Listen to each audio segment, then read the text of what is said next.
चाय बेचने वाली चुड़ैल और कूड़ा उठाने वाली चुड़ैल। रात के 3 बज रहे थे। पूरे रेलवे स्टेशन पर सन्नाटा था। जोर जोर से हवाएं चल रही थी। तभी रेलवे स्टेशन पर एक ट्रेन आकर रुकती है, जिसमें कई सारे पैसेंजर अंदर बैठे होते हैं, लेकिन कोई भी आदमी उस ट्रेन से बाहर नहीं उतरता। सभी लोग अपनी खिड़कियां बंद कर लेते हैं कि तभी अंदर से एक औरत अपने पति से कहती है, सुनिए जी, इस स्टेशन पर कोई उतर नहीं रहा।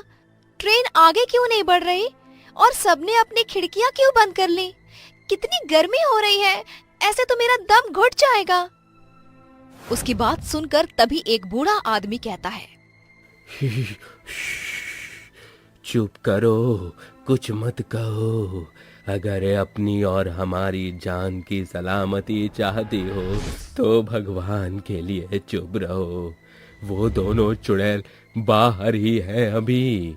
तभी उनके आगे वाले वीआईपी डब्बे में एक परिवार होता है जो नैनीताल से अपने गांव सहारनपुर जा रहा होता है।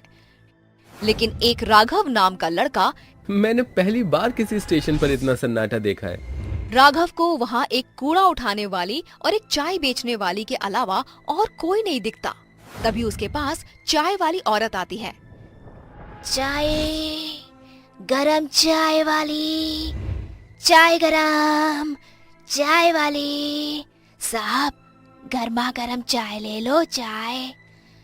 अरे सुनो, कितने की चाय है? साहब, केवल 10 रुपए की। ऐसी चाय आपने कहीं नहीं पी होगी। राघव अपनी खिड़की से हाथ निकालकर उस औरत से चाय लेने लगता है, लेकिन वो औरत राघव का हाथ पकड़ लेती है और देखते ही देखते वो एक भयानक चुड़ैल बन जाती है। चुड़ैल, हे भगवान, ये चुड़ैल कहाँ से आ गई? बचाओ, अरे मुझे कोई बचाओ। चुड़ैल राघव का हाथ काट देती है, जिसके बाद कूड़ा उठाने वाली चुड़ैल उसकी मुंडी काटकर अपने बोरे में डाल लेती है। नहीं छोड़ूंगी, किसी को भी नहीं छोड़ूंगी, सबके सब मरेंगे। राघव के चिल्लाने की आवाज सुनकर डब्बे के सभी लोग जाग जाते हैं और ट्रेन के सभी पैसेंजर बहुत डर जाते हैं। और ट्रेन के चलने के बाद वो बूढ़ा आदमी उस औरत को बताता है, ये कुछ महीने पहले की बात है। संबलपुर गांव से 2 बहनें रीता और सीता शहर जा रही होती हैं। वो दोनों ट्रेन में बैठ जाती हैं, जिसके बाद ट्रेन चलने लगती है।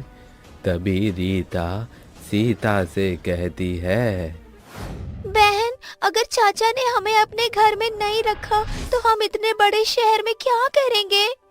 देख बहन, हमें कुछ तो करना ही होगा, क्योंकि अब हमारे साथ हमारे माता पिता नहीं हैं जो हमारी देखभाल कर लेंगे। हमें खुद ही अपना ख्याल रखना होगा।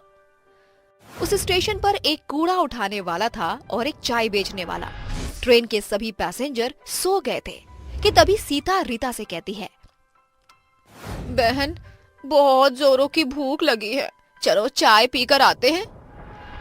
वो दोनों बहनें सुनसान स्टेशन पर ट्रेन से उतर जाती हैं, जिसके बाद सीता चाय लेने जाती है। वहीं रीता को प्यास लगती है, इसीलिए वो पानी पीने के लिए कूड़ा बिनने वाले से पूछती है, भाई साहब, मुझे बहुत जोरों से प्यास लगी है, क्या यहाँ पानी मिल जाएगा? कूड़ा बिनने वाला उसे बहुत ध्यान से देखता है, जिसके बाद वो उससे कहता है, उस कमरे में पीने के पानी की टोंटी लगी है, जाओ पी लो। रीता पानी पीने के लिए उस कमरे की तरफ जाने लगती है कि तभी वो कूड़ा बिनने वाला उसके पीछे पीछे आता है और कमरे का दरवाजा लगा देता है। अरे भाई साहब, ये तुम क्या कर रहे हो? दरवाजा खोलो, मुझे बाहर जाने दो। ऐसे कैसे जाने दूं? पहले वो काम तो कर दूं जिसके मुझे पैसे मिले हैं। क्या चाहते हो तुम? साफ साफ बोलो। रीता बहुत डर जाती है। इतने में वो आदमी एक खंजर निकालता है और उसके दोनों हाथ और उसकी मुंडी काट देता है। रीता वहीं मर जाती है। उसे मारने के बाद वो आदमी चाय वाले के पास जाता है। जब सीता कूड़े बिनने वाले के हाथ में खून से लथपथ खंजर देखती है तो वो डर जाती है, लेकिन तभी पीछे से चाय वाला उसका मुंह दबाकर उसे वहीं ले जाता है जहां उसने उसकी बहन रीता को मारा था। ये तुम क्या क्या कर रहे हो? तुमने मेरी बहन को मार दिया। सीता कुछ कहती इससे पहले उस आदमी ने उसके दोनों हाथ और उसकी मुंडी काट दी। उस दिन दोनों बहनें मर जाती हैं। उनकी मौत क्यों हुई आज तक इस बात का पता नहीं चला। सरकार ने भी उन दोनों बहनों की मौत का पता नहीं लगाया, लेकिन उस दिन के बाद वो दोनों बहनें भयानक चुड़ैल बन गईं, जिसके बाद वो रेलवे स्टेशन से उतरने वाले हर एक पैसेंजर के हाथ और उनकी मुंडी काट देती हैं।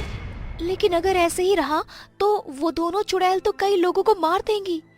हाँ बिटिया, मैं जानता हूँ, इसीलिए मैं संबलपुर गांव से शहर जा रहा हूँ, जहाँ वे दोनों बहनें जा रही थीं।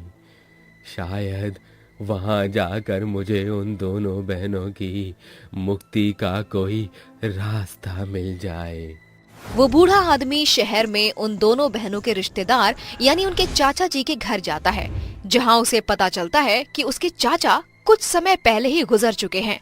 तभी रीता सीता की चाची उर्मिला उस बूढ़े आदमी से कहती हैं, बाबा, मैं ज्यादा कुछ नहीं जानती, लेकिन अपने पति को हमेशा किसी बात को लेकर परेशान देखा करती थी और मरते समय उनकी जेब से ये एड्रेस मिला था मुझे। शायद आपके किसी काम आ जाए।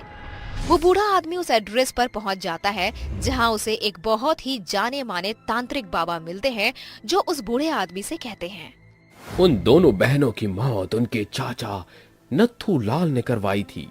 वो चाहते थे कि उनके मरने के बाद गांव की सारी जमीन वो हड़प ले, लेकिन उन दोनों बहनों की मौत के बाद वो दोनों चुड़ैल बन गईं और नत्थूलाल को रेलवे स्टेशन की कहानी पता चली तो उसे डर के मारे हार्ट अटैक आ गया। बाबा, मेरी मदद करो उन दोनों बहनों को मुक्ति दिलाने में। उन्हें मुक्ति नहीं मिली तो वो ऐसे ही सबको मारती रहेंगी। वो बूढ़ा आदमी तांत्रिक बाबा को रेलवे स्टेशन लेकर जाता है और जैसे ही रात के 3 बजते हैं, वो दोनों चुड़ैल सामने आती हैं और जोर जोर से हंसने लगती हैं। चले जाओ यहाँ से, ये रेलवे स्टेशन मेरा है, मैं सबको मार दूंगी। हम तो तुम्हें केवल यहाँ तुम्हारी मौत का कारण बताने आए थे। क्या? हमारी मौत का कारण? तांत्रिक उन दोनों को उनकी मौत का कारण बताता है, जिसे सुनकर वो दोनों रोने लगती हैं। तभी तांत्रिक बाबा उसके चाचा नाथूलाल की आत्मा को बुलाते हैं और इसके बाद नाथूलाल गिड़गिड़ाते हुए दोनों चुड़ैलों से माफी मांगता है। बिटिया, हमका माफ कर दो, हमसे बहुत बड़ी गलती हो गई। मुझे अपनी गलती का बहुत पछतावा है। जैसे मैं इस दुनिया को छोड़कर चला गया हूँ, तुम भी मुक्त हो जाओ। ये सच बात है कि अक्सर अपने ही हमें धोखा देते हैं, लेकिन अब हमारा यहाँ रहना भी ठीक नहीं है। हम दोनों मुक्ति चाहते हैं। तभी तांत्रिक बाबा उन दोनों के ऊपर पवित्र जल छिड़क देता है, जिससे वो दोनों चुड़ैलें जलने लगती हैं और उन्हें मुक्ति मिल जाती है।